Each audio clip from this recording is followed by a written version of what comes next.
Ya estamos en contacto con la diputada en la Ciudad Autónoma de Buenos Aires, Laura Velasco. Buenos días, Laura.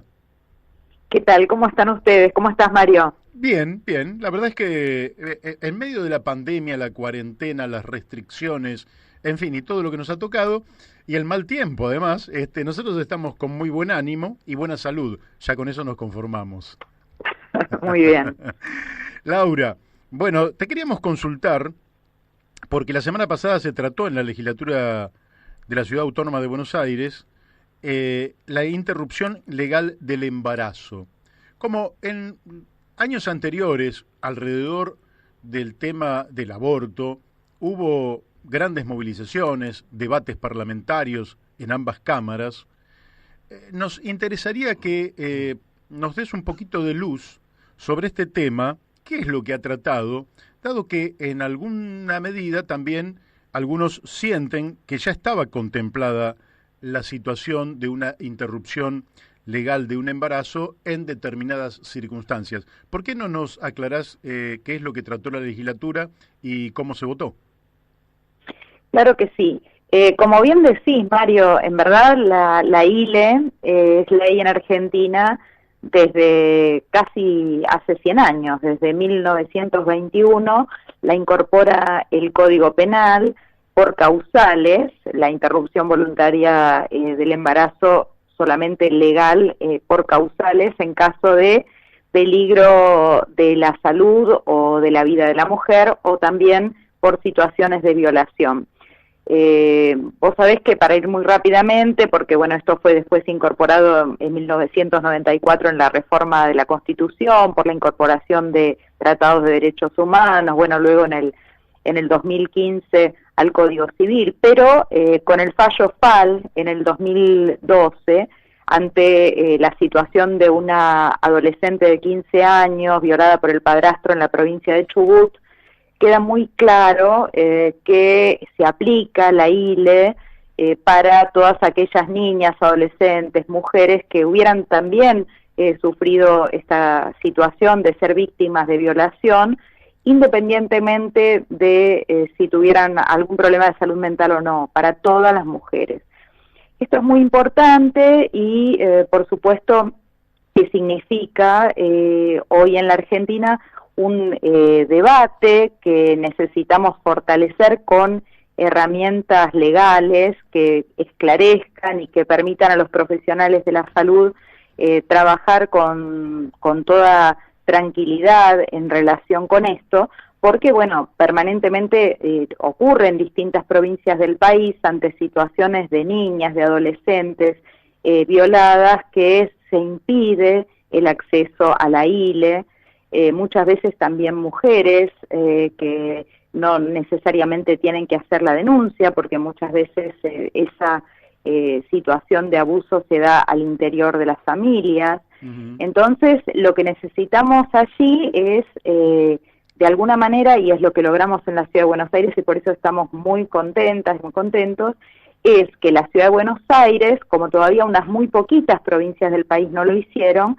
adhiere al protocolo para la aplicación, digamos, que da orientaciones, que da una guía para los profesionales de la salud de la interrupción voluntaria del embarazo, que es resolución del Ministerio de Salud Nacional desde, bueno, se repuso en diciembre del 2019 cuando volvimos a tener Ministerio de Salud, fue la primera resolución del ministro Ginés, y bueno, hoy la ciudad adhiere a ese protocolo nacional, con lo cual los profesionales de la salud en la Ciudad de Buenos Aires, que desde el programa de salud sexual y reproductiva venían trabajando en este sentido, bueno, tienen todo el aval de la ley.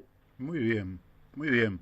Ya el anterior, ya como secretario de salud, creo, Rubinstein había hecho un protocolo, ¿verdad? Sí, exactamente. Después había habido así muchas discusiones. Bueno, en el plano nacional, el gobierno anterior, el presidente Macri no estaba de acuerdo. Bueno, de hecho, Macri, cuando fue jefe de gobierno en la Ciudad de Buenos Aires, vetó un protocolo que hubo en la ciudad en el 2012. Es decir, que bueno, en la ciudad, porque la Ciudad de Buenos Aires tiene una tradición de ser pionera en derechos sexuales, reproductivos y no reproductivos. Pero bueno, la situación era que se encontraba hoy con un protocolo, bueno, el de Lemus era inferior al nacional, ponía bastantes reparos, estaba judicializado, finalmente estaba actuando en relación con el de la Organización Mundial de la Salud, pero bueno, la verdad es que el haber adherido al protocolo nacional fue muy importante y bueno, fue un consenso que se fue gestando desde diciembre del año pasado, con reuniones con el Cabildeo Cava de la campaña por el aborto legal, interbloques, con la participación de diputados y diputadas de distintos bloques. Luego en febrero se logró la firma con 42 legisladoras y legisladores de adhesión al protocolo, y bueno, fuimos gestando también desde la Comisión de Salud, donde se hizo una reunión informativa. Bueno, en mi caso, presidenta de la Comisión de Mujer, era a la comisión a la que después del tratamiento en salud tenía que llegar, pero con reuniones que fuimos haciendo con organizaciones, con profesionales de la salud, con, sobre todo con la campaña, con el cabildeo, llegamos a la conclusión de que ya sobre la base de 42 firmas era importante plantear la discusión sobre tablas, no demorarlo más, no dilatarlo, y finalmente logramos la aprobación en la sesión del jueves pasado con 50 votos, es decir que inclusive se amplió el consenso, que fue muy mayoritario. Claro, sí, sobre 60, 50 la verdad es que casi la totalidad. Te quiero cambiar de tema ahora. Vos has trabajado mucho con la gente de calle, digamos, que en este invierno se ha visto sometida a dos flagelos. Uno, los fríos, que han sido tremendos, ¿verdad? Hemos tenido noches donde la temperatura ha bajado de 0 grado. Y otro, naturalmente, la pandemia. ¿Qué estás viendo vos en la gente en situación de calle en la ciudad de Buenos Aires? Bueno, es una de las poblaciones que está lógicamente en mayor riesgo porque no tiene una casa donde protegerse, porque no tiene elementos de higiene y protección a disposición. Entonces, desde el principio de la pandemia, por una parte, bueno, con otra legisladora, con Cecilia Segura, soy autora de una ley de proyecto de ley, ¿no?, de emergencia para las personas en situación de calle en la ciudad. Planteamos desde el inicio y acompañamos inclusive a funcionarios nacionales y de la ciudad en articulación para la apertura de lo que fueron los centros del operativo frío. Llevamos adelante campañas solidarias de donaciones, con promotores de salud y promotoras de las organizaciones populares.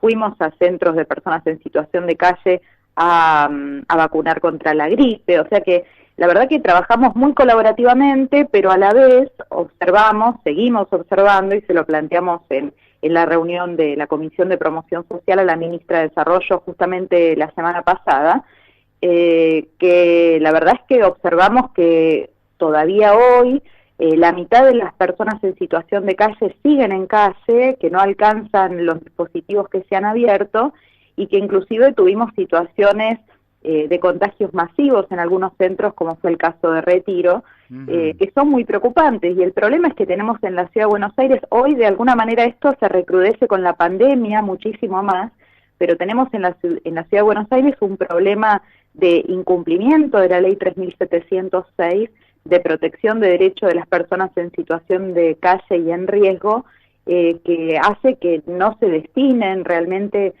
hoy para el cumplimiento de esa ley presupuesto para las políticas públicas, que los centros integrales sean de verdad centros integrales y no paradores. Y Mario, además, pensemos en el riesgo, ¿no? Hoy, sí, claro. Con tanta gente que no está pudiendo pagar un alquiler, un hotel de una pieza, o sea, una pieza de un hotel, o bueno, los subsidios habitacionales que no alcanzan para nada. ¿Qué va a pasar cuando se empiece a abrir la cuarentena y cuando ya no esté la situación de como está hoy, que rige la suspensión de los desalojos? ¿Qué va a pasar con toda la gente que va a quedar al borde de la calle? Es decir, que vamos a tener ante una situación de recrudecimiento de la pobreza, de la indigencia, si no tenemos políticas públicas activas, vamos a tener todavía más gente en situación de calle de la que hoy tenemos, ¿no?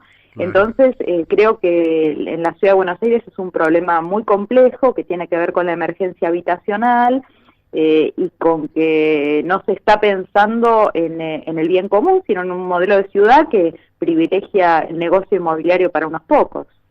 Bueno, la última pregunta que te quiero hacer es sobre la población de las villas, que el gobierno se jacta de haber actuado con gran eficiencia, erradicando totalmente, digamos, la epidemia, digamos, allí adentro, el virus, el COVID-19.